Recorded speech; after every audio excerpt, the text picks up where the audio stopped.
అసలు ఆ అమ్మాయికి ఏం జరిగింది, ఎక్కడి నుంచి ఈ సమస్య మొదలైంది? మా పాప దగ్గర ఒక పావు గంట కూర్చొని పాపని తీసుకొని ఇంటికి వెళ్ళిందంట సార్. ఓకే, అంటే స్నేహితురాలు కదా అనే నమ్మకంతో స్నేహితురాలాగా వెళ్ళిందంట. మంజు ఒకతే ఉన్నదన్న చెప్పిన అమ్మాయి ఈ పాప ఇంటికి వెళ్ళేటప్పటికి ఆ 4 నెంబర్స్ నలుగురు ఉన్నారంట. మొత్తం మంది వేసి మొత్తం స్లీపింగ్ టాబ్లెట్లు వేసి గ్లాస్లోనేమో వాటర్ డ్రింక్ వేసి డ్రింక్లో వేసి ఇచ్చారంట. పాపకి సెల్ షాప్ దగ్గర ఆపడం మానేసి కృష్ణ ప్యాలెస్ లాడ్జింగ్ దగ్గర తీసుకెళ్ళిపోయారంట. లాడ్జ్ దగ్గరికి బట్టలు ఇప్పి చాలా ఇబ్బంది పెట్టేశారంటండి. అసలు బొగ్గల మీద కరిసేసి ఇవన్నీ బ్లడ్లు అయ్యి వచ్చేసి నానా చిత్రహింసలు పెట్టేసి పాపను చాలా ఇబ్బంది పెట్టేశారంటండి. పాప ఇంటికి వచ్చినంత చెప్పింది అన్ని కూడా.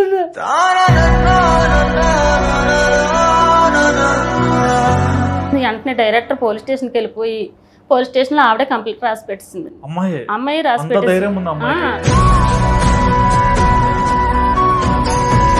పాపని ఏ విధంగా అయితే చేశారో మొత్తం ఆ రూమ్ లో కూడా తీసుకెళ్లి అన్ని కూడా చూపించింది. అన్ని కూడా తీసారు.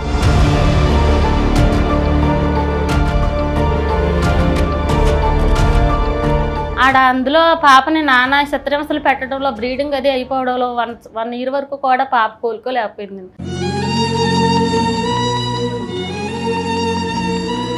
పాప రికవర్ అయిపోయిన తర్వాత డిగ్రీలో ఎడ్యుకేషన్ లో పడిపోయింది. మళ్ళీ చదువుకుంది. 3 సంవత్సరాలు డిగ్రీ అయిపోయిన తర్వాత జైంట్ కాలేజీలో ఫ్రీ సీట్ వచ్చింది మా పాప.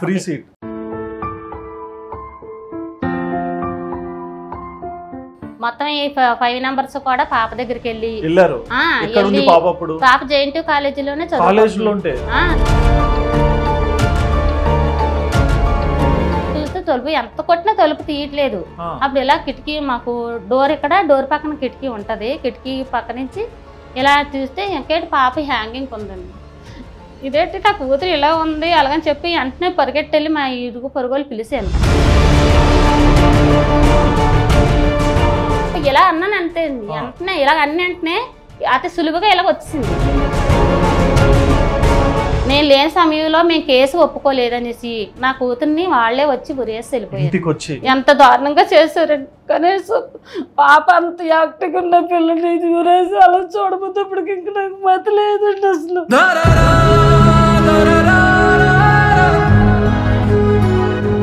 సొంత తల్లి ఏ డేటు ఏం జరిగింది, అమ్మాయి మనస్తత్వం ఏంది, ఇన్ని మాటలు ఇంత క్లారిటీగా చెప్తుంటే ఒక పెద్ద పేపర్లో అమ్మాయి సూసైడ్ ఎలా చేసుకోవాలో అని సెర్చ్ చేసి ఊరేసుకొని చచ్చిపోయిందని రాసినారు. ఇంటిని రీమోడల్ చేయాలి, కెమెరా కొనుక్కోవాలి, అమ్మ నాన్నకి బంగారం కొనియాలి, ఇంత ఆశలు పెట్టుకున్న అమ్మాయి మానసికంగా సరిగ్గా లేదని చెప్పి అట్లా రాస్తే ఆ తల్లి ఎంత బాధపడుతుంది. నేను రాసిన పేపర్లన్నీ కూడా నేను కంప్లీట్ ఇచ్చింది ఏది కూడా అలా లేదు. మొత్తం మార్చేసి పోస్ట్ మార్టం రిపోర్ట్ కూడా తేడా చేస్తారు.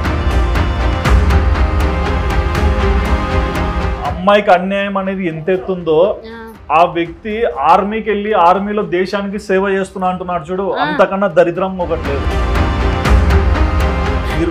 కనీసం నా బిడ్డని ఊపిరితో కూడా ఉంచలేదు. అప్పుడు అలా చేశారు, అప్పుడు ఆ పని చేశారు. ఇప్పుడు కేసు ఒప్పుకోలేదని పూర్తిగా భూమి మీద లేకుండా నా బిడ్డలు నాకు లేకుండా దూరం చేశారు. నా బిడ్డకి జరిగిన అన్యాయం ఏ బిడ్డకి జరగకూడదు. ఏ తల్లిదండ్రులు కూడా నాలాగే ఆడకూడదు, నా బిడ్డలాగా ఇబ్బంది పడకూడదు. ఇలాంటి రోగిని ఆ హెల్ప్ చేసిన 4 నెంబర్స్ని కూడా శిక్షించి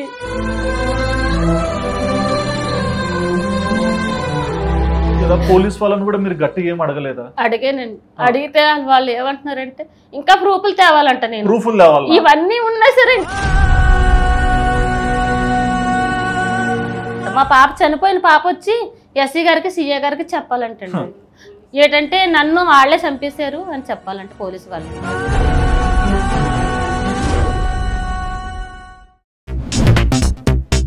హాయ్ వ్యూవర్స్, వెల్కమ్ టు వాదాన్. నేను మీ హోస్ట్ సుధిరెడ్డి. ఇవాళ నేను మీ ముందరికి ఒక రియల్ ఇన్సిడెంట్ తీసుకొచ్చా అండి. ఒక తల్లి తన కూతుర్ని కోల్పోయి ఎంత బాధపడుతుందో తెలుసా? అసలు ఆ అమ్మాయికి ఏమైంది, వాళ్ళ అమ్మాయి ఎలా చనిపోయింది, 2019లో తన అమ్మాయి ఒక ఫ్రెండ్ని నమ్మి వాళ్ళ ఇంటికి వెళ్తే వాళ్ళ అన్నయ్య ఫ్రెండ్స్ అందరు కలిసి ఆ అమ్మాయిని బలాత్కారం చేశారు. ఆ బాధను ఆ అమ్మాయి మనసులో పెట్టుకొని కోర్టు దగ్గరికి వెళ్ళి న్యాయం కోసం పోరాడుతుంటే 2023లో ఆ అమ్మాయి వాళ్ళ అమ్మ నాన్న ఇంట్లో లేని సమయం చూసి ఇంటికి వచ్చి ఆ అమ్మాయిని ఊరేసి చంపారు. ఆ తల్లి ఎంత బాధపడాలి. ఇది జరిగిన తర్వాత కోర్టుకు వెళ్ళారు, లాయర్ల దగ్గరికి వెళ్ళారు, పోలీసుల దగ్గరికి వెళ్ళారు, ఏపీ సీఎం దగ్గర కూడా వెళ్ళి నోటీసులు ఇచ్చి కాల్ రికార్డ్స్ అన్ని ముందర పెట్టినా సరే ఇప్పటి వరకు ఆ అమ్మాయికి ఒక్క చిన్న న్యాయం కూడా జరగలేదు. కూతుర్ని కోల్పోయిన బాధలో ఆ తల్లి బాధపడాలా, లేకుంటే ఇలాంటి ఇన్సిడెంట్ ఇంకొకరికి జరుగుతుందనే భయంతో ఆ తల్లి విలవిల్లాడాలా? నాకు ఫోన్ చేసి ఇన్సిడెంట్ చెప్పాక కూడా ఒకటే అడిగారు, ఇలాంటి ఇన్సిడెంట్ వేరే తల్లిదండ్రులకి జరగకూడదు, వాళ్ళ పిల్లల్ని కోల్పోతే ఆ బాధ ఎలా ఉంటుంది, ఇలాంటి సందర్భాల్లో నాకు ఒక్కదానికే తెలుసు, దయచేసి నాకు ఒక అవకాశం ఇవ్వండి, నా కూతురికి న్యాయం ఎలాగో జరగలేదు, ఇంకొక తల్లిదండ్రులు వాళ్ళ పిల్లల్ని జాగ్రత్తగా చూసుకోవాలని ఇంటెన్షన్తో ఇవాళ మన స్టూడియోలోకి వచ్చారు. సో ఇంతకు ఆ తల్లి ఎవరు, తన కూతురు ఎవరు, అసలు ఏం జరిగింది, ప్రతి ఒక్కటి కూడా వాళ్ళని అడిగి తెలుసుకుందాం. నమస్తే అమ్మా. నా పేరు భవానీ, మాది నర్సీపట్నం, పెదబొడ్డపల్లి గ్రామం, మా ఊరు పెదబొడ్డపల్లి గ్రామం. ఓకే. సో అంటే మీకు ఎంతమంది పిల్లలమ్మా? నాకు ఒకటే పాప, ఒక్కరే అమ్మాయి? ఒక అమ్మాయి. అబ్బా. ఓకే. మరి అమ్మాయి చిన్నప్పుడు ఎలా చదువుకునేవారు? చిన్నప్పటి నుంచి కూడా ఎల్కేజీ నుంచి మా పాప ఎడ్యుకేషన్ అంతా బాగానే ఉంది. అంట్లోనూ కూడా టాపర్, ఫస్ట్ ర్యాంక్, ప్రతిదీ బాగా చదువుతుందండి మా పాప. ప్రతి దాంట్లో ఆటల్లో, పాటల్లో, చదువులో అంట్లో కూడా ఫస్ట్ ర్యాంకే. ఓకే. మరి అమ్మాయి పేరు మౌనిక. ఓకే. ఇప్పుడు అమ్మాయి చనిపోయింది, ఇక లేదు. అసలు ఆ అమ్మాయికి ఏం జరిగింది, ఎక్కడి నుంచి ఈ సమస్య మొదలైంది? మాది పెదబొడ్డపల్లి గ్రామం సార్. అంటే మా ఏంటంటే మా మధ్యకారాలు చోడవరం మండలం నర్సీపేట గ్రామంలో ఉన్నారు. అలాగని చెప్పి మాకు టైలరింగ్ షాప్ అక్కడ పెడితే కొద్దిగా డెవలప్ అవుతాం అలాగని చెప్పి మేము టైలర్. మీరేం చేస్తారు? నేను టైలరింగ్ చేస్తాను. ఇద్దరు టైలరింగ్. చిన్నప్పటి నుంచి కష్టపడి చదివించుకున్నాం. అంటే మా అన్నయ్య గారు ఏమో కరాటీలో ఫస్ట్ అనమాట. మా అన్నయ్య గారు, మా మేనగోడలు కూడా నాకులాగా చెయ్యాలి అలాగని ఆశతో మా అన్నయ్య గారు కూడా అదే ఆశ పెట్టుకునేవారు. సో అమ్మాయి కరాటీ నేర్పించాలి అలాగనేసి అయితే అక్కడికి చోడవరం వెళ్ళిపోయాం. అంటే రోజు వెళ్ళి రావటం కొద్దిగా ఇబ్బంది అవుతుంది కదా, అలాగని షాప్ కూడా అక్కడికే షిఫ్ట్ అయిపోయి అక్కడే మా పాప 8th క్లాస్ నుంచి ఇంటర్ సెకండ్ ఇయర్ వరకు అక్కడే చదివింది. చోడవరంలోనే చదివిన తర్వాత ఆ చదువుతూనే తైకొండలో కూడా కరాటీలో ఫస్ట్ అనమాట. తైకొండలో బ్లాక్ బెల్ట్ కరాటీలో మొత్తం స్టేట్ లెవెల్లో గోల్డ్ మెడల్ కొట్టి తెచ్చింది. అమ్మాయి మనస్తత్వం ఎట్లుంటదమ్మా? అబ్బాయి మనస్తత్వం ఎప్పుడు మా అమ్మను బాగా చూసుకోవాలి, నేను బాగా చదువుకోవాలి, కరాటీలో అదే తైకొండలో ఫస్ట్ రావాలి, బాగా చదువుకొని మంచి జాబ్ కొట్టాలి, మా అమ్మకి బంగారం కొనాలి, మాకు ఇల్లు అన్ని కూడా మంచి హాబీస్, పేదలకు అందరికి, పేద పిల్లలకి మంచిగా అన్ని చూడాలి, నా జాబ్ సాలరీలో సగం పేద పిల్లలందరికీ కూడా పంచిపెట్టాలి అని ఆలోచన అమ్మాయికి ఉంది కదా. ఉండేది. మరి ఏమైంది? సెకండ్ ఇయర్ లో పాపని ఏమైంది, సెకండ్ ఇయర్ లో కైట్ కాలేజీలో మాకు సీట్ వచ్చిందండి. ఫ్రీ సీట్ వచ్చింది. బీటెక్ జాయిన్ చేశాను పాపను అక్కడ. బీటెక్ జాయిన్ చేశాను. అప్పుడు ఏం చేసామంటే మా రిలేషన్ ఒక అమ్మాయికి మ్యారేజ్ ఎలాగని చెప్పి లీవ్ లోనే మ్యారేజ్ వచ్చింది. తీసుకొచ్చాం అక్కడ సెలవుల్లోనే పాపని ఇంటికి తీసుకొచ్చాం. అప్పుడే మ్యారేజ్ అనమాట అమ్మాయికి కూడా. సామాన్లు, పెళ్లి సామాన్లు అన్ని కొనడానికి అనేసి మేము పాపని ఇంటి దగ్గర ఉంచి, వాళ్ళ డాడీని మా పాపని ఇంటి దగ్గర ఉంచి, నేనేమన్నా మా రిలేషన్తో వెళ్ళి సామాన్లు ఏమని కొనుక్కొని వస్తానమ్మా, నువ్వేమన్నా మా బట్టలు అయ్యి సర్దుకొని ఇంటి దగ్గర ఉండు అలాగని చెప్పి మా పాపకి మా వారికి చెప్పేసి నేను వాళ్ళతో పాటు బీరువాళ్ళ పెళ్లి సామాన్లు కొనడానికి చోడవరం వెళ్ళాను. నేను వెళ్ళిన తర్వాత మా ఆయన గారు మా పాప ఇంటి దగ్గర ఉన్నప్పుడు మా ఇంటి ముందు మంజు అన్న అమ్మాయి వచ్చి, ఆ అమ్మాయి ఫ్రెండ్ గా ఉండేదండి. చిన్నప్పటి నుండి ఫ్రెండ్స్ కాదు, అలా అనేసి క్లాస్మేట్ కూడా కాదు, ఏదో అలా మా ఇంటి ముందు వచ్చి రావడం పోవడం చేసేది అమ్మాయి. వచ్చిన తర్వాత వాళ్ళే మౌనిక మీ అమ్మగారు లేరు కదా, నువ్వు రా ఒకసారి మా ఇంటికి, మీ అమ్మ వచ్చేటప్పటికి వచ్చింది కానిలే, ఒకరిదానికి ఎందుకు ఉండడం అలాగని అన్నది. అన్న తర్వాత పాప ఏం చేసిందంట, వద్దు నేను సామాన్లు అయ్యి సర్దుకుంటున్నాను, మా అమరాబాద్ రెడీ అయ్యి ఉండాలి అంటే, లేదులే అప్పటికి వచ్చింది అంటారా అలాగని చెప్పి మా పాప దగ్గర ఒక పావు గంట కూర్చొని పాపని తీసుకొని ఇంటికి వెళ్ళిందంట సార్. స్నేహితురాలాగా వెళ్ళిందంట సార్. ఆఖరికి మా ఆయన గారు అన్నారంట, అమ్మ వచ్చేస్తుంది కదమ్మా నువ్వు ఇంటి దగ్గర ఉండు, ఎందుకు అక్కడికి వెళ్ళకలే అంటే ఆ అమ్మాయి ఒప్పుకోలేదంట. అంకులే తీసుకెళ్తాను, నేను కూడా ఒకదాన్నే ఉన్నాను అలాగని చెప్పి తీసుకెళ్ళిందంట సార్. మా ఆయన గారు చోడవరం ఏమని బటన్స్ అది వేయించడానికి లోపల అన్ని చూసుకొని వచ్చేస్తాం కదా, ఆయన వెళ్ళారంట చోడవరం. లేకపోవడంలో ఏం చేసిందంట, ఈ పాప ఒకరితే మంజు ఒకరితే ఉన్నదన్న చెప్పిన అమ్మాయి ఈ పాప ఇంటికి వెళ్ళేటప్పటికి ఆ 4 నెంబర్స్ నలుగురు ఉన్నారంట సార్. నలుగురు ఎవరమ్మా? మంజు వాళ్ళ వర్ణయ్య, ప్రేము, శ్రీను, మధు, నలుగురు కూడా ఉన్నారండి ఆ ఇంట్లో. ఎవరో వాళ్ళ ఫ్రెండ్స్ ఎవరో వాళ్ళ దగ్గర ఎవరో అనేసి మా పాప అనుకుందంట, కానీ ఎలా చేస్తారని మా పాపకు తెలియదు. ఏం చేశారమ్మా? ఏం చేశారంటే పాపకి మామూలుగా డ్రింక్ తీసుకున్నారంట వాళ్ళు అక్కడ. వాళ్ళు తీసుకున్నారంటే పాపకు కూడా ఇచ్చారట. తాగే దాహం వేస్తుంది కదా అని, మాకు దాహం వేస్తుంది అలాగని చెప్పి తెలియకుండా దేనిలో కల్పించారా? గ్లాసులోనేమని మొత్తం మందులోను మొత్తం మందు వేసి స్లీపింగ్ టాబ్లెట్లు వేసి గ్లాసులోనేమో వాటర్ డ్రింక్ వేసి డ్రింక్లో వేసి ఇచ్చారటండి. మా పాప ఏం చేసిందంటే డ్రింక్ అనుకోనే తాగిందంట. మామూలు వీళ్ళు ఎలా చేస్తున్నారని మా పాపకు తెలియదు అంటండి. తెలియక తాగేసింది. తాగేసిన తర్వాత తాగిన దగ్గర నుంచి కూడా పాపకి కొద్ది మైకంగా ఉందంటండి. ఉన్న తర్వాత ఫోన్ నేను బాసించుకోవాలి, ఫోన్ నేను ఇచ్చాను చూడవారని, నేను తీసి తెచ్చేసుకుంటాను, నేను వెళ్ళిపోతానని పాప ఏం చేసిందంటే లెగిసి వచ్చేస్తుందంట. వచ్చేస్తుంది. నాకు కూడా చూడవారని పని ఉన్నది, నేను కూడా పని వర్క్ చూసుకొని వచ్చేస్తాను రా అలాగని చెప్పి వాళ్ళ అన్నయ్య బండి మీద పాపని బలవంతంగా ఎక్కించుకొని తీసుకెళ్ళిందంటండి. ఆ అమ్మాయి వాళ్ళ అన్నయ్య బండి? వాళ్ళ అన్నయ్య లాంటి వాడే కదా. ఆ అమ్మాయి ప్లస్ ఈ పిల్ల కూడా వెళ్ళిందండి. మంజు అన్న అమ్మాయి కూడా పాప వెనకాతలు వెళ్ళిందండి. వెళ్ళిన తర్వాత పాపకి సెల్ షాప్ దగ్గర ఆపడం మానేసి కృష్ణ బ్యాలెన్స్ లాడ్జింగ్ దగ్గర తీసుకెళ్ళిపోయారంట. లాడ్జ్ దగ్గరికి తీసుకెళ్ళిపోయి ఆ దగ్గరలోను ఫర్నిచర్ షాప్ ఉంటే అక్కడ కూర్చోబెట్టిందంట పాపని. అప్పటికే పాప కళ్ళు తిరిగేస్తున్నాయి అంటే, నిద్ర మాత్రలు ఇవ్వడంలో కళ్ళు తిరిగేస్తుంటే తీసుకెళ్లి సరిగ్గా వాళ్ళ అన్నయ్య ఆ అమ్మాయి కలిపి ప్రేము మంజు వాళ్ళిద్దరు అక్కతో మా అన్న చెల్లెళ్ళు ఇద్దరు కూడా తీసుకెళ్లి అక్కడ కూర్చోబెట్టారట. ఈ పాప తీసుకెళ్లి కూర్చోబెట్టిన తర్వాత ఇదేంటే నాకు కొళ్ళే తిరిగినట్టున్నాయి, నేను ఇంటికి వెళ్ళిపోతాను, ఇంటికి తీలిపోతాం పదని అన్నదంట. నాకు ఇక్కడ చిన్న పని అన్నది చూసుకొని వచ్చేస్తాను మౌనిక, నువ్వు ఇలా కూర్చో ఒక నిమిషం అలాగని చెప్పిందంట. చెప్పిన తర్వాత పాపకి ఇంకా మైకంగా ఉండడంలో అలా కూర్చొని ఉండిపోయిందంట.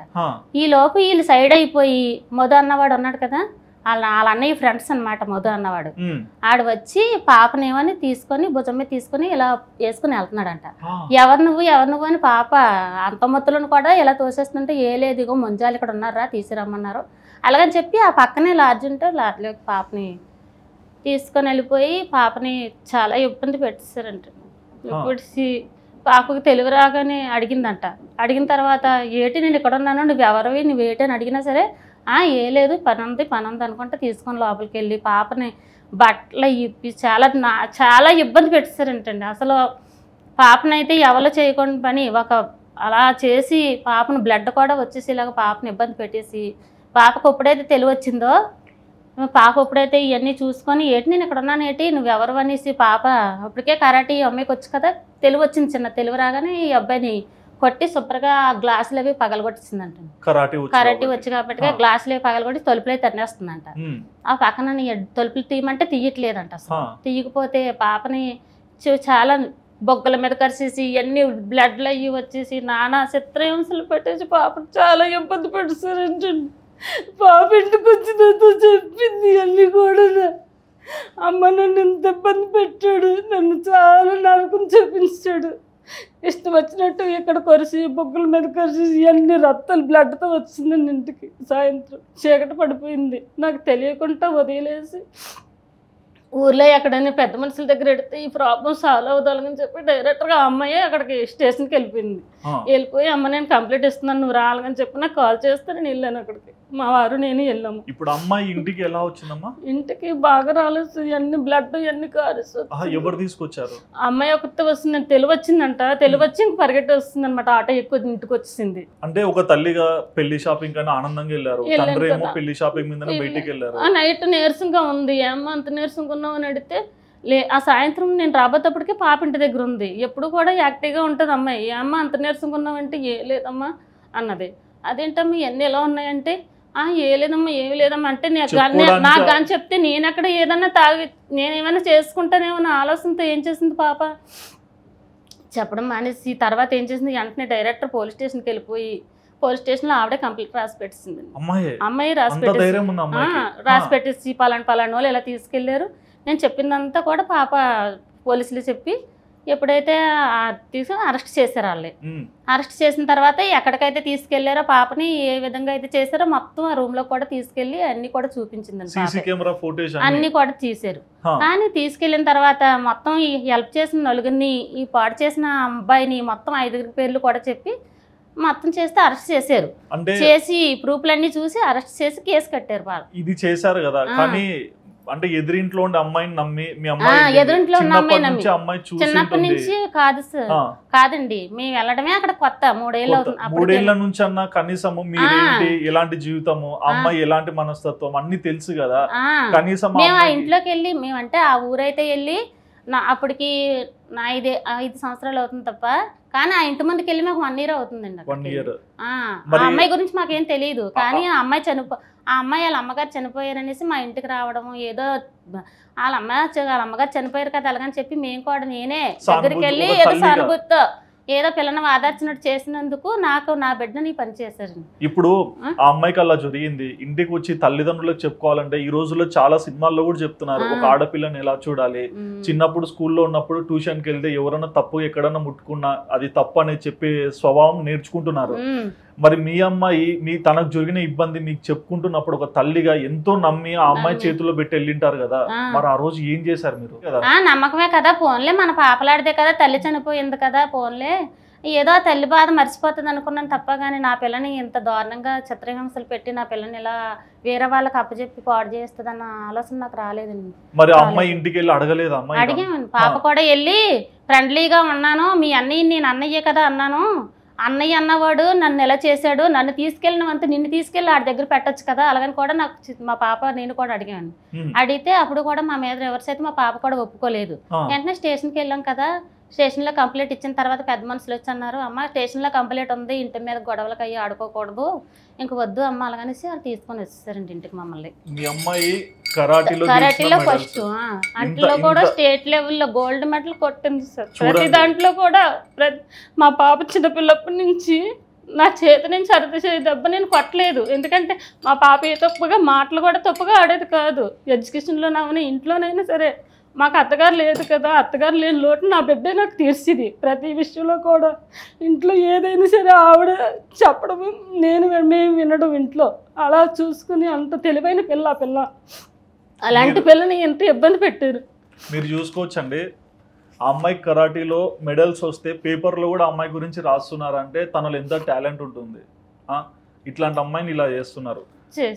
ఇప్పుడు ఆ తర్వాత ఇంతెందుకు అక్కడ ఉండకూడదు, ఇంకా ఆ ఊర్లో ఉంటే ఇరుగు పొరుగు దగ్గర కదా, ఇంటి ఎదురా ఇష్టమైన గొడవలు వచ్చేస్తాయి, ఇంకెలాగ కేసు ఒకటి దాంతో ఈ వాళ్ళు అందరూ కూడా ఇక్కడే ఉన్నారు, పాపను కొద్దిగా మా ఊరు తీసుకెళ్ళిపోదాం అలాగని చెప్పి ఇంక మా ఊరు తీసుకొస్తాం. ఊరికి తీసుకెళ్ళి అమ్మాయి కోలుకున్నారమ్మా? ఆ పాపని అందులో పాపని నానా చిత్రహింసలు పెట్టడంలో బ్రీడింగ్ అది అయిపోవడంలో 1 year వరకు కూడా పాప కోలుకోలేకపోయింది. బ్రీడింగ్ అది కారిపోయి చాలా ఇబ్బంది పడిపోతే హాస్పిటల్కి తీసుకెళ్ళి మెడిసిన్లు కూడా ఇచ్చాను సార్. ఇవన్నీ మెడికల్ రిపోర్ట్స్. పాపకు బ్రీడింగ్ తగ్గేది కాదండి, ఎంత ఎన్ని బొగట్లు పెట్టినా సరే అవి తగ్గేది కాదు, కడుపు నొప్పి వచ్చేస్తుందమ్మా అలాగనేసి తిండి కూడా తినేది కాదు ఆ సిచ్యువేషన్ జరిగిన తర్వాత. అలాగే పిల్లని కంటికి రెప్పలా కాసుకొని నా బిడ్డకు కోలుకోదా ఊపిరితో ఉండదా అలాగనేసి రాత్రులు పగలు మా అమ్మ వాళ్ళు మా చెల్లి వాళ్ళు అందరం కూడా ఆ పిల్ల కోసం అలా రాత్రులు పగులు మా ఆయనగారు అందరం కూడా దగ్గరుండి పాపని హాస్పిటల్కి తీసుకెళ్లి పాపని ఎంతో పువ్వులా చూసుకున్నామండి. మరి సంవత్సరం తర్వాత అంటున్నారు కదా, సంవత్సరం వరకు అమ్మాయి ఇబ్బందుల్లో పడిపోయింది. మరి ఆ టైంలో ఈ కేసు ఏమన్నా ముందరికి వెళ్ళిందా? కేసు కట్టారు, కానీ మమ్మల్ని ఎక్కడికి పాడారు ఒకసారి రమ్మన్నారండి. వెళ్ళాం, పాడారు, మీకు జడ్జి గారు రమ్మంటున్నారమ్మా, చోడవరం జడ్జి గారు ఏమని లీవ్లో ఉన్నారు, మీరు పాడారు ఒకసారి పాప తాలూకు మాట్లాడి మేము రికార్డ్ చేయాలి మళ్ళీని అలాగని చెప్పి తీసుకెళ్ళిన తర్వాత పాడేరు వెళ్ళిన తర్వాత పాడేరులో కూడా పాప ఏదైతే జరిగిందో అది చెప్పింది జడ్జి గారు. శిక్ష పడలేదు సార్. ఇంకా ఏం చేశారంటే వైజాగ్ జిల్లా కోర్టుకి ఆ కేసు జిల్లా కోర్టుకి అప్పు చెప్పేశారు. వైజాగ్ జిల్లా కోర్టుకి వెళ్ళింది అనమాట. జిల్లా కోర్టులో ఆ వాయిదాలు జరుగుతుంటే నెక్స్ట్ మంత్ 4వ నెల 12వ తారీఖున వాయిదా ఉంది.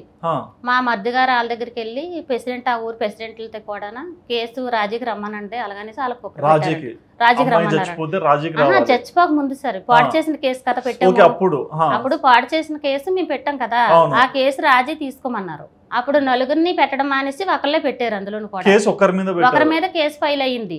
ఈ హెల్ప్ చేసిన నలుగురిని తప్పించేసి ఆ కేసు కూడా ఒకరిపైన ఫైల్ అయ్యింది. మధు అన్న వాడి పేరు మీదే ఆ రోగి మీదే ఫైల్ అయ్యిందండి. మిగతా నలుగురు మీద ఎందుకు పెట్టలేదు, అడగలేదా? మేము మమ్మల్ని కోర్టు పిల్లలేదు మమ్మల్ని అడగటానికి. తెలియదు కాబట్టి మిమ్మల్ని ఈజీగా మోసం చేశారు. చేద్దాం అలాగన్న లెక్కలో చేశారు. 12వ తారీఖున వాయిదా పడుతుంది కదా, ఆ రోజు మేము అడుగుదాము, మా లాయర్ గారిని కూడా మేము సంప్రదించాం. లేదమ్మా మీరు కోర్టు కేసు అవుతుంది కదా, మీరు కోర్టులో మీరు జడ్జి గారితో చెప్పుకుంటారు కానీ అలాగని మా లాయర్ గారు కూడా మాకు చెప్పారు. 12వ తారీఖుని వాయిదా ఉందనేసి మా అమ్మకు కూడా అడిగారు, నన్ను కూడా అడిగితే మా పాపను అడిగారట. మా పాప నాతో చెప్పింది, నన్ను కూడా అడిగారు, నన్ను ఇంటికి డబ్బులు ఇస్తామని. డబ్బులు ఆ ఊరు ప్రెసిడెంట్కి అయితే అడిగారట, డబ్బులైనా పర్వాలేదు, ఈ పెళ్ళైనా పర్వాలేదు, లేదంటే కేసు ఎలా ఒకలా మా బాబు మీద లేకుండా. ఎందుకు రాజీకి వస్తున్నారంటే ఏం అవసరం వాళ్ళకి? ఏం అవసరం అంటే ఆ అబ్బాయి ఆర్మీలో జాబ్ చేస్తాడండి, ఆర్మీకి వెళ్ళాలి, రక్షించాలి. ఒక దేశాన్ని రక్షించవలసిన ఆ అబ్బాయే ఆ రోగి నా కూతుర్ని ఇలా చేసాడండి. ఎలాంటి రోగి దేశాన్ని రక్షిస్తాడు సార్? ఇప్పుడు ఎక్కడున్నాడు? ఇప్పుడు అక్కడే ఆర్మీకి వెళ్ళాడంటే ఆబ్జేతం పడుతుందంట. కేసు ఉండగా కూడా శిక్ష పడలేదు ఇప్పుడు వరకు కూడా. పాపను పాడు చేసిన కేసు అయితే ఇప్పుడు వరకు కూడా శిక్ష పడలేదు. మరి ఇది ఇలా నడుస్తుండగా 12వ తారీఖున వాయిదా, 4వ నెల 12వ తారీఖున వాయిదా ఉంది. వాయిదాకి నా కూతురు అటెండ్ అవ్వాలి అక్కడికి. అయితే ఈ లోపేమో మా మరిది గారికి ఏం పేరు ఆ ఊరు ప్రెసిడెంట్ కి కూడా చెప్పారంట, ఏంటి కేసు రాజీకి పడమానండి, మా అబ్బాయికి ఏమో ఆఫర్ జీతం పడుతుంది, వాళ్ళు రాజీకి వస్తే ఏదోటి మేము తేల్చుకుంటాము, నువ్వు అడుగు అలాగని మా మరిది గారికి కూడా చెప్పారంట. మా మరిది గారు నాకు కాల్ చేశారు, చేస్తే ఏం చెప్తాం బాబు, పాప ఏమన్నా అప్పుడే అడిగారు, పాపను పెళ్లి చేసుకుంటావా లేదంటే డబ్బులు పాపను అయితే పెళ్లి చేసుకుంటావని అడిగాను. మా పాప ఏమన్నదంటే ఊరి మీద కుక్క ఏదో వచ్చి కరిసి వెళ్ళిపోతుంది, ఆ కుక్క ఇచ్చి కట్టేస్తే వేటమ్మా అని అడిగింది నన్ను. అలాంటప్పుడు నా కూతురు నేను ఎలా చేస్తాను చెప్పండి? ఇష్టపడి పోనీ వెళ్తే పోనీ ఇష్టపడ్డది, నేను నా కూతురు ఇష్టపడ్డది నేను చేసేస్తున్నాను అనుకుందును. నేను అదే అన్నాను, అమ్మాలు ఇలా అడుగుతున్నారు కదా ఏం చేద్దామమ్మా నా కూతురు నేను అడిగాను. ఎప్పుడైతే ఆ పని చేసాడో ఆడ శిక్ష పడవలసింది తప్ప కానీ నేను ఆయన మ్యారేజ్ చేసుకొని నాకు వద్దు, ఆ రోగితో నాకు మ్యారేజ్ వద్దు, నేను చేసుకోనని చెప్పింది నా కూతురు. నాకు ఏదైతే అన్యాయం జరిగిందో అది కోర్టులో వాడికి శిక్ష పడాలి, నాకు న్యాయం జరగాలి తప్ప నేను మాత్రం మ్యారేజ్ చేసుకోనమ్మా అలాగని నా కూతురు నాతో చెప్పింది. మరి ఇంత ధైర్యంగా ఉండే అమ్మాయి సూసైడ్ చేసుకుని చచ్చిపోయిందని వార్తలు వచ్చాయి. లేస్తే సూసైడ్ చేసుకుని నా కూతురు చనిపోవాల్సినంత అవసరం నాకు బిడ్డకు లేదు. ఎందుకంటే నా కూతురు చాలా ధైర్యవంతురాలు. నాకు ఎలా చెప్పిన అమ్మాయి సూసైడ్ ఎలా చేసుకుంటుంది ఒకసారి చెప్పండి. ఏమని నేను 12వ తారీఖున వాయిదా అనేసి మాకు అడిగారు, అడిగితే మేము ఒప్పుకోలేదు. నా కూతురు కాలేజీ జైంట్ కాలేజీలో ఎప్పుడైతే 1 year అయిన తర్వాత పాప రికవర్ అయిపోయిన తర్వాత డిగ్రీలో ఎడ్యుకేషన్ లో పడిపోయింది, మళ్ళీ చదువుకుంది. డిగ్రీ 3 సంవత్సరాలు చదివింది. తర్వాత 3 సంవత్సరాలు డిగ్రీ అయిపోయిన తర్వాత జైంట్ కాలేజీలో ఫ్రీ సీట్ వచ్చింది. మా పాప ఫ్రీ సీట్ వచ్చింది, జైంట్ కాలేజీ కాకినాడ యూనివర్సిటీలో వచ్చింది. అమ్మ నేను చదువుతానమ్మా అన్నది. సరే అమ్మ నీకు చదువు మీద ఇంట్రెస్ట్ ఉంది కాబట్టి నేను ఆపను, నువ్వు ఎంత చదువుతానంటే అంత చదువు అలాగని చెప్పి నేను కూడా వెనకాతల పాపకి మా చెల్లి చెల్లిగారు ఏంటి మా చెల్లి కూడా జాబ్ చేస్తారు, చదువుకుంది బాగా. అందరూ కూడా మా అమ్మగారు లేటి కూడా అడిగితే లేదమ్మా పాప చదువు మీద ఉంది కదా చదివించేసుకోవడం మంచిది, పాపకి ఎలా ఉంటే అలా చేసుకోవడం మంచిది అనేసి వాళ్ళు కూడా నాకు చెప్పారు. నా పాప మైండ్ సెట్ నాకు తెలుసు కాబట్టిగా నా పాప చదువుకుంటుందన్న ఆలోచనతో నేను కూడా ఇంకా అక్కడ కాలేజీలో జాయిన్ చేసి వచ్చాను. వచ్చిన తర్వాత ఎప్పుడు 10వ నెల 26వ తారీఖుని 2022లో నేను జాయిన్ చేశాను. 2వ నెల 20 జాయిన్ చేసిన తర్వాత ఇక్కడ కోర్టు కేసు 4వ నెల 12వ తారీఖుని వాయిదా ఉంది. మమ్మల్ని అడిగారు, అడిగితే మేము ఒప్పుకోలేదు, పాప దగ్గరికి రాజీకి ఒప్పుకోలేదు. పాప దగ్గరికి వెళ్ళడం చేశారటండి వీళ్ళు 5గురు కూడా. మొత్తం ఈ 5 మెంబర్స్ కూడా పాప దగ్గరికి వెళ్ళి పాప జైంట్ కాలేజీలోనే చదువుకుంది. వెళ్ళిన తర్వాత పాప హాస్టల్లో ఉన్నంతసేపు వెళ్ళేవారు కాదట, మరి బయటికి మరి కాలేజీ అక్కడే కదా క్యాంపస్ లోకి వచ్చిన తర్వాత ఎవరైనా వెళ్ళొచ్చట, కాలేజీలోకి స్టూడెంట్స్ వాళ్ళు వెళ్తారు కదా, అలాగే వెళ్ళిపోయేవారంట. వెళ్ళిపోయి పాపను అడిగేవారంట. అడిగితే అప్పుడు ఏవైతే జరిగిందో అలాగే శిక్ష పడాలి తప్ప గానీ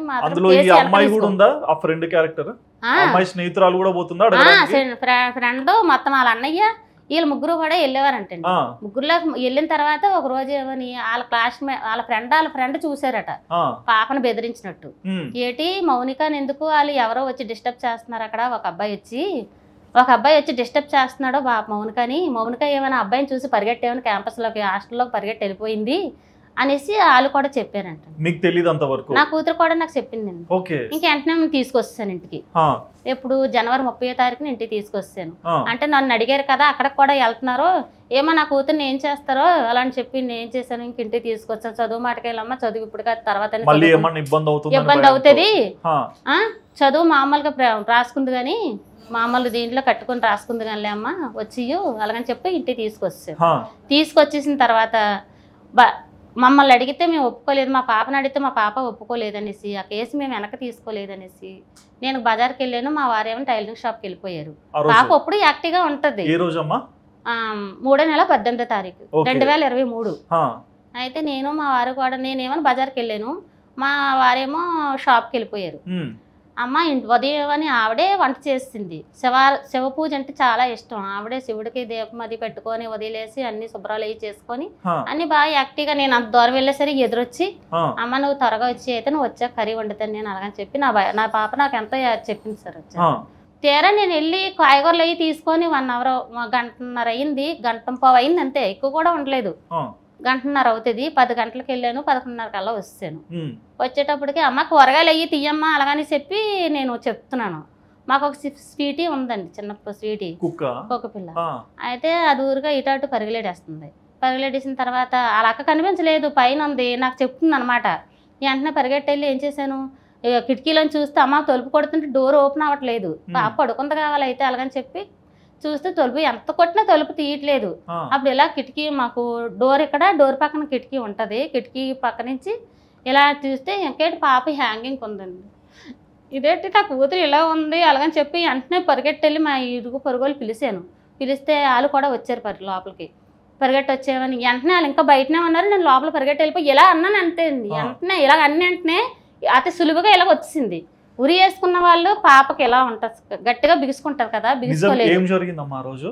నేను లేని సమయంలో మేము కేసు ఒప్పుకోలేదనేసి నా కూతుర్ని వాళ్లే వచ్చి ఉరేసి వెళ్ళిపోయారు ఇంటికి వచ్చి.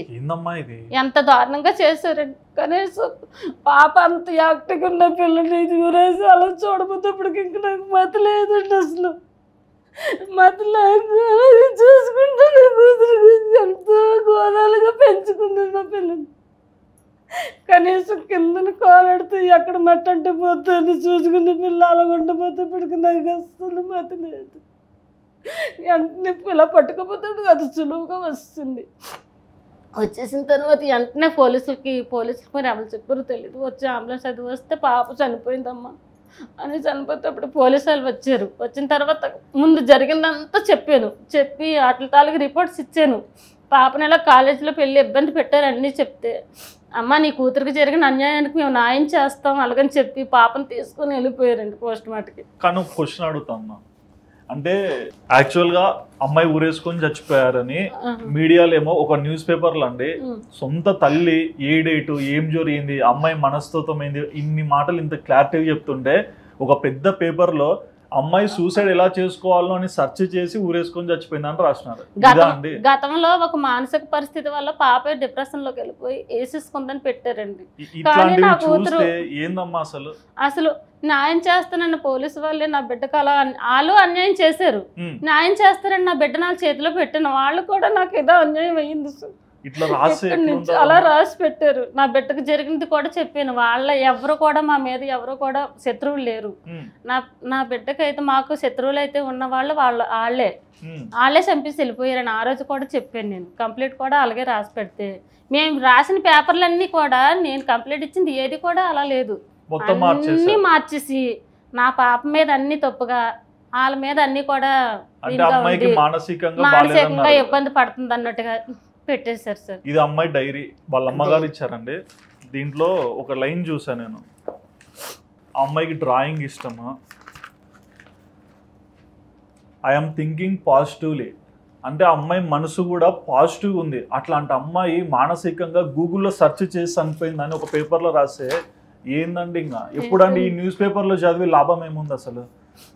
అమ్మాయి దీనిలో ఇంకొకటి ఉన్నాయి, అమ్మాయి బుక్లో పెట్టుకుందండి పేపర్స్, దీనిలో రాసిన మాటలు కూడా చదువుతా. ఇంటిని రీమోడల్ చేయాలి, కెమెరా కొనుక్కోవాలి, ప్రకృతిని ఫోటోలు తీయాలి, అమ్మ నాన్నకి బంగారం కొనియాలి, శివుడికి బాగా పూజ చేయాలి, శివుని దర్శనానికి అన్ని చోటికి వెళ్ళాలి, ఇంత ఆశలు పెట్టుకున్న అమ్మాయి మానసికంగా సరిగ్గా లేదని చెప్పి అట్లా రాస్తే ఆ తల్లి ఎంత బాధపడుతుంది. 2019లో అమ్మాయికి ఆ సంఘటన జరిగినప్పుడే మీ మనసు ఇరిగిపోయింది. మళ్ళీ 2023లో ఆ దుర్మార్గుడు ఇంటికి వచ్చి ఎంత ధైర్యం ఉండాలమ్మా, ఎంత ధైర్యం ఉండాలండి. పాప నాతో దారుణంగా పాప కనీసం ఉరి వేసుకుందనేసి వాళ్ళు పెట్టారు కరెక్ట్. ఉరి వేసుకున్న వాళ్ళు ఇలా బిగిసిపోయి ఇద్దరు మనుషులు పట్టుకొని దించి ఇలా కట్ చేస్తేనే కానీ ఉరి రాదు కదా. అలాంటిది నాకు ఎవరు సహాయం లేరు. కానీ ఇలా పట్టుకున్న వెంటనే యాంగిల్ నుంచి ఇలా చున్నీ ఇలా ఊడిపోయింది, ఇలా తిప్పింది కూడా ఇలా వస్తుంది వెంటనే కూడా అది కూడా చెప్పాను. ఇప్పుడు కూడా న్యాయం జరగట్లేదు. ఇప్పుడు కూడా న్యాయం జరగలేదు. నేను ఏం చేశాను, పోలీస్ స్టేషన్కి వెళ్ళాను, న్యాయం జరగలేదు. మీకు చేస్తానమ్మా అలా తీసుకొచ్చి శిక్షిస్తాం అంటున్నారు తప్ప ఇప్పటి వరకు కూడా చేయలేదు. అలాగని మేము కలెక్టర్ గారికి కూడా పిటిషన్ పెట్టాము. మళ్ళీ మంగళగిరి వెళ్ళి కమిషనర్ మేడంకి కూడా పెట్టాము. అక్కడ రెస్పాండ్ లేదు. చేస్తామంటున్నారు తప్ప ఏది చేయలేదు. వాళ్ళు పంపించినా సరే పాప మానసికంగా ఇబ్బంది పడుతుంది, అందువల్ల పాప అంతటా పాప వేసుకుంది. పోస్ట్ మార్టం రిపోర్ట్ కూడా తేడా చేస్తారు. కానీ ఇందులో మా వీధిలో వాళ్ళందరూ మా సొంత వాళ్ళు అందరి పేర్లు ఏంటంటే వాళ్ళు చెప్పినవి ఏవి అందులో లేవండి. కానీ వీళ్ళు సొంతంగా అందరూ ఒకేలాగా పాప మీద నెగిటివ్గా అది తప్పుగా చెప్పినట్టే అందు మీద అన్నీ రాశారు. వాళ్ళు అడిగితే ఏమంటున్నారు, మా దగ్గరకు రాలేదు, మేము చెప్పలేదమ్మా, మేము ఎందుకు చెప్తాం, అలాగా పాప బాగా ఉన్న పిల్లకి మేము ఎందుకు చెప్పుకుంటామమ్మా, మేమైతే మాత్రం పాప మంచి పిల్లని చెప్పుకుంటాం తప్ప కానీ అలాంటివి ఎందుకు చెప్తామని వాళ్ళు కూడా అంటున్నారు. వాళ్ళు చెప్పకపోయినా రిపోర్ట్ ఇక్కడ నుంచి వాళ్ళకి అలా పంపిస్తున్నారు. ఈ సీడీలో ఏముందమ్మా? ఆ సీడీలో అప్పుడు 2019లో పాప సిచ్యువేషన్ జరిగింది కదా సార్, హోటల్లో జరిగింది కదా. ఆడప్పుడు కూడా తప్పించుకుందామని చూస్తే తీసుకెళ్ళి ఎస్సీ గారు వాళ్ళే తీసుకొని వెళ్ళి ఆ వట్టల్లో ఉన్న అతన్ని కూడా గట్టిగా నిలదీసి 1000 రూపాయలు ఇచ్చి మా మరదలేనండి అలాగనేసి ఆ అబ్బాయితో చెప్పాడంట. ఆ బుక్కులన్నీ తిరిగేసి మా పాపే దగ్గరుండే అన్ని తిరిగింది. అది ఉంది. మొన్న కాలేజీలో కూడా వెళ్ళి మా పాపని మన కాలేజీకి వెళ్ళి మన జెయింట్ కాలేజీకి వెళ్ళి కూడా మా పాపని బెదిరించినట్టు వాళ్ళ ఫ్రెండ్స్ కూడా చెప్పారండి. అందులో ఉంది, వాయిస్ రికార్డ్ ఉంది. అసలు మనం ఇన్ని ప్రూఫ్లు ఉండగా కూడా నా కూతురికి అన్యాయమే జరుగుతుందండి. ఇప్పటికీ కూడా న్యాయం జరగలేదు. అమ్మాయికి అన్యాయం అనేది ఎంత ఎత్తుందో ఆ వ్యక్తి ఆర్మీకి వెళ్ళి ఆర్మీలో దేశానికి సేవ చేస్తున్నా అంటున్నాడు చూడు, అంతకన్నా దరిద్రం ఒకటి లేదు. ఎక్కడో శత్రువుని చంపాలి, ఏదన్నా ప్రమాదం వస్తే ఇక్కడ ఉండి ఒక ఆడపిల్లని చంపి అక్కడికి పోయి ఏం ప్రొటెక్షన్ చేస్తారండి. ఇలాంటి రోగిని ఎక్కడికి వెళ్ళా సరే బతకనివ్వకూడదండి. నా బిడ్డ దగ్గరికే నా బిడ్డ దగ్గరికే వాళ్ళు పంపిస్తారని, వాళ్ళ 5గురిని కూడా నా బిడ్డ దగ్గరికే పంపిస్తారని నా కోరిక ఉంది సార్. నా చివరి కోరిక అయితే అదే. నాకు ఎంతో బాగా చదువుకున్న పిల్ల, కనీసం వాళ్ళన్నీ చేసినా సరే ఊపిరితోటైనా నా బిడ్డను ఉంచేస్తే నాకు యాతలు లేకపోనండి. అలాగనేసి కూడా నా బిడ్డను బాగా నేను చూసుకున్నాను. కానీ కనీసం నా బిడ్డను ఊపిరితో కూడా ఉంచలేదు. అప్పుడు అలా చేశారు, అప్పుడు ఆ పని చేశారు. ఇప్పుడు కేసు ఒప్పుకోలేదని పూర్తిగా భూమి మీద లేకుండా నా బిడ్డను నాకు లేకుండా దూరం చేశారు. లెటర్ కూడా నువ్వు ఒప్పుకోకపోతే నీ ప్రాణానికి ప్రమాదం అని కూడా లెటర్ రాసి ఫోన్లో పెట్టారు. ఇక్కడ నుంచి కాళ్ళు ఉన్నాయి, బెదిరించినట్టు ఫుల్ లెటర్ కూడా ఉందండి. అవి కూడా చూపించాం పోలీసు వాళ్ళకి అన్ని కూడా. మేము అన్ని న్యాయం చేస్తామమ్మా మీకు ఎందుకు అంటున్నారు. అలానే అప్పుడు 11 నెలలు అయిపోతుంది, కనీసం ఇప్పటి వరకు కూడా వాళ్ళు అరెస్ట్ చేయలేదు. వాళ్ళకి మా పాపకు న్యాయం జరగలేదు ఇప్పటి వరకు కూడా. వాళ్ళ శిక్షించలేదు, నాకు న్యాయం జరగలేదు. ఒక తల్లిగా మీరు ఏమనుకుంటున్నారు, ఏం జరిగితే బాగుంటుంది అనుకుంటున్నారు? నాకు తల్లిగా అంటే నా బిడ్డకి జరిగిన అన్యాయం ఏ బిడ్డకి జరగకూడదు. ఏ తల్లిదండ్రులు కూడా నాలాగే ఆడకూడదు, నా బిడ్డలాగా ఇబ్బంది పడకూడదు. ఇలాంటి రోగిని హెల్ప్ చేసిన 4 మెంబర్స్ని కూడా శిక్షించి నా బిడ్డకు న్యాయం జరగవలసిందిగా మేము కోరుకుంటున్నాము. అంతే. ఒక తల్లిగా ఎంత ఇబ్బంది పడుతుంది. ఒక పోలీస్ వాళ్ళు రెస్పాండ్ కావట్లేదు, కోర్టులోనేమో 4 పోయి అక్కడ ఇన్వాల్వ్ అయితే ఒక్కరి పేరే రాస్తారు.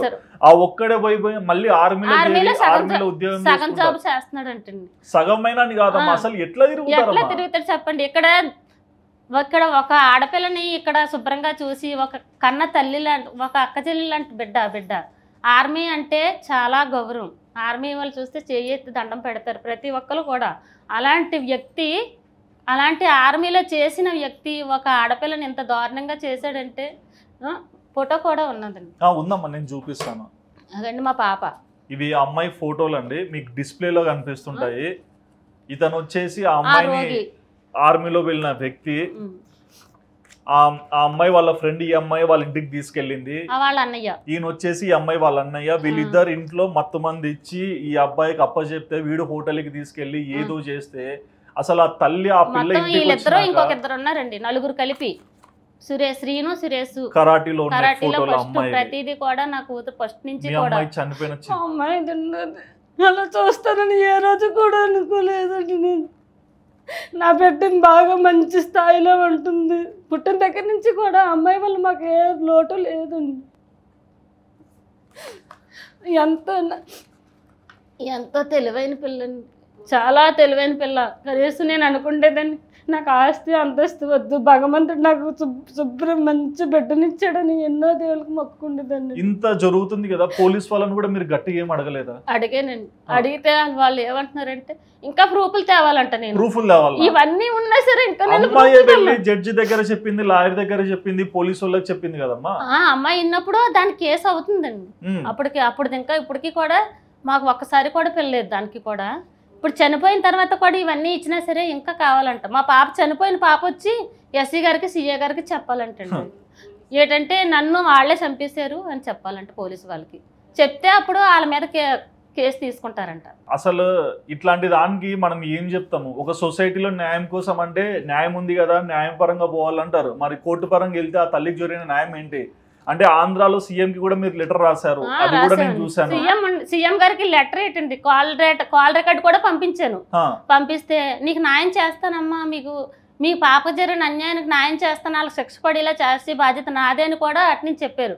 కానీ ఇప్పటి వరకు 11 నెలలు అవుతుంది. కనీసం ఒక్కటి కూడా నా బిడ్డకు జరిగిన దానికి, నా బిడ్డకు జరిగిన అన్యాయానికి న్యాయం అంటూ కూడా జరగలేదండి. దూరం వచ్చేవారం కాదు కదండి, మాకు జరగలేదు. అందుకనే మిమ్మల్ని మీ దగ్గరకు వచ్చాము ఇక్కడ వరకు కూడా. ఈ దూరంగా పైనుంచి పెట్టారు కదండి, నేను ఇటు నుంచి లెటర్లు పెడుతున్నాను కదా, పెట్టిన ఏం చేస్తున్నారంటే మాకు అడుగుతున్నారు. అడిగి మీరు స్టేషన్కి రండమ్మా అంటున్నారు. స్టేషన్కి వెళ్ళిన తర్వాత మ్యాటర్ మా అమ్మలే కింద సైన్ చేయమంటున్నారు. ఎన్నిసార్లు ఇస్తామండి రిపోర్టు? చాలా సార్లు ఇచ్చాం కదా. ఇంకా నేను 4-5 సార్లు వెళ్ళి ఇంకా 5వ సారి నేను వెళ్ళడం మానేసానండి. ఇంకా అంటే మనిషి ఎందుకంటే ఇంకా ఎన్నిసార్లు వెళ్ళా మా దగ్గర నుంచే రిపోర్ట్ తీసుకుంటున్నారు తప్ప అవతల లెవెల్లో మీరు శిక్షించడానికి తీసుకుంటున్నారు కదా, మేము మాత్రం మేము అరెస్ట్ చేయలేదు, వాళ్ళ శిక్ష పడలేదు, కోర్టుకి కట్టలేదు. మా పిల్లలు అక్కడ ఉంది, మేము చూస్తే బాధలతో ఇంటి దగ్గర ఉంటున్నాం, ఇంటి దగ్గర ఉన్న వాళ్ళు మమ్మల్ని ఇబ్బంది పెడుతున్నారు తప్ప రెండే అని వాళ్ళకి మాత్రం మీరు ఏది చేయలేదు. అలాగని అడిగితే లేదమ్మా ప్రూఫ్లన్నీ దొరకాల, కాల్ రికార్డ్ తీస్తామన్నారు. ఇప్పుడు వరకు కాల్ రికార్డ్ ఏది లేదండి. పాపకి ఫోన్ నెంబర్లు కూడా చాలా నెంబర్లే వేరే నెంబర్లతో మా పాపకు కాల్ చేసేవారండి బెదిరించడానికి. అవి కూడా చెప్పి ఫోన్ కూడా ఇచ్చాను నేను. ఇస్తే కనీసం ఆ ఫోన్ నెంబర్ కాల్ రికార్డ్ రాదమ్మా అనేస్తున్నారండి. ఒక మాట రాదంటున్నారు. కాల్ రికార్డ్ రాదంటండి, కాల్ రికార్డ్ రాదు అంటున్నారు. కాల్ రికార్డు తీయటానికి అవదమ్మా, ఆ కాల్ రికార్డ్ రాదు. అదే సార్, మరి మా వీధిలో చాలా మంది కొంతమందికి ఇలా జరిగితే సిచ్యువేషన్ కాల్ రికార్డ్ తీసారు, మీరు రాదనేస్తున్నారంటే తీస్తాంలే అమ్మా, ఫోన్ వెళ్తుంది కదా, 6 నెలలకు వస్తుంది, 3 నెలలకు వస్తుంది, ఇది సమాధానం. అలాగ చెప్పి ఇప్పుడు 11 నెలలు చేశారండి. ఇప్పుడు వరకు కూడా ఏది లేదు. అందుకనే మేము అప్పుడే వెంటనే తొలి నెల లేదు, ఆ 4-5 రోజుల్లోనే ఒక 18వ తారీఖున పాపకు జరిగింది. 30వ తారీఖున మొత్తం కలెక్టర్ గారికి, ఒక మేడం గుంటూరు మేడంకి, మళ్ళీ నల్గొండ ఈ సారాలకి అందరికీ కూడా పెట్టామండి లెటర్లు. మేము ఇటు నుంచి ఒకటిస్తున్నాం. వాళ్ళు పెట్టడం ఏంటంటే మా దగ్గరకు వచ్చి ఎంక్వైరీ చేయలేదు, కానీ చేసినట్టుగా ఇరుగు పూర్వాళ్ళు అడిగినట్టుగా మళ్ళీ వాళ్ళకి పంపించేస్తున్నారు. అవి నాకు లెటర్లు వచ్చేసారు, అవి కూడా తీసుకొచ్చాను ఈరోజు. అది జరిగింది. మీరైతే ధైర్యంగా ఉండమ్మా, కనీసం మానవత్వము అక్కడ లేదు. చూసే జనాల కన్నా ఉంటే ఆ ఇంట్లో నా బాధ ఏం కాదండి, నా పాప చనిపోయింది. నా పాప చనిపోయిన పాపను ఎలాగా నేను తీసుకురాలేను. ఎక్కడికి వెళ్ళే సరే నా పిల్ల నాకు రాదు. నా బిడ్డకు జరిగిన అన్యాయం ఏ ఆడపిల్లకి కూడా జరగకూడదు. ఎందుకంటే నాలాగే ఎన్నో ఆశలతో నా పిల్లలు పెంచుకుంటారు. అలాంటిది నా బిడ్డకు జరిగిన అన్యాయం ఎవరికి కూడా రాకూడదు, ఏ తల్లిదండ్రులకి కూడా రాకూడదు. ఒకవేళ జరిగిన పోలీస్ స్టేషన్ వరకు వెళ్ళకూడదు, వెంటనే నాలాగా పోలీస్ స్టేషన్లో తిరగకూడదు. ఎప్పుడైతే ఆ బిడ్డ నా పని చేశారో వెంటనే వాళ్ళే కూడా అదే దగ్గరికి పంపించేయాలి. అది నా కోరిక, అదే అండి నా పని, నా కోరిక, చివరి కోరిక అదేనది. సో చూస్తున్నారు కదండి ఆ తల్లి పడే ఆవేదన. ఇలా ఎందరో తల్లులు ఎన్నో ఇబ్బందులు పడుతుంటారు, కానీ ముందరకు వచ్చి చెప్పుకునే అవకాశం ఎవరికి రాదు. కానీ తను వచ్చినారంటే ఒకటే రీజన్, తన కూతురికి ఎంత ఘోరమైన అన్యాయం జరిగింది. ఫ్రెండ్ నమ్మిందా, పక్కింటోళ్ళు వచ్చి పిలిచారా, ఇదంతా కాదండి. తప్పు ఎలా అయినా జరుగుతుంది. ఆ తప్పుని తల్లిదండ్రులకి అంటే ఆ ఆలోచన ఉంటే ముందే గ్రహించి ఆపుతారు. కానీ తెలియక జరిగిన దాంట్లో ఆ అమ్మాయి ఇరుక్కుంది. కానీ తర్వాత బయటికి వచ్చి చదువుకొని మళ్ళీ ఉన్నతమైన పొజిషన్కి వెళ్ళాలనుకుంది. కానీ అదే ఆడపిల్లని అదే ఇంటికి వచ్చి ఊరేసి వెళ్ళిపోయాడే, వాడు మనిషేనా? మళ్ళీ ఆర్మీలోకి వెళ్ళి నేను దేశ సేవ చేస్తా అంటున్నాడే. ఈ అమ్మాయికి న్యాయం జరుగుతుందా లేదా? మీరు ఎవరన్నా మానవత్వం ఉంటే ముందరకు ఏదైనా సహాయం చేయండి. అండ్ మీ ఇంట్లో ఎవరన్నా ఆడపిల్లలు ఉన్నా, అబ్బాయి అయినా సరే అమ్మాయి అయినా సరే ఎక్కడికన్నా వెళ్తుండే జాగ్రత్త తీసుకొని పంపించండి. గుడ్డిగా పంపించి ఇలా బాధపడుతూ జీవితాంతం ఆ జ్ఞాపకాలతో బతకడం చాలా ఇబ్బంది. మరి ఈ మాటలు విన్నాక, ఈ తల్లి పడే ఆవేదన తెలుసుకున్నాక మీకు ఏమనిపించింది, ఏం చెయ్యాలనుకుంటున్నారో మీ ఒపీనియన్ తప్పకుండా కమెంట్స్లో మెన్షన్ చేయండి. అలాగే మా ఆదాన్ ఛానల్ని కూడా తప్పకుండా మీరు సబ్స్క్రైబ్ చేసుకోండి.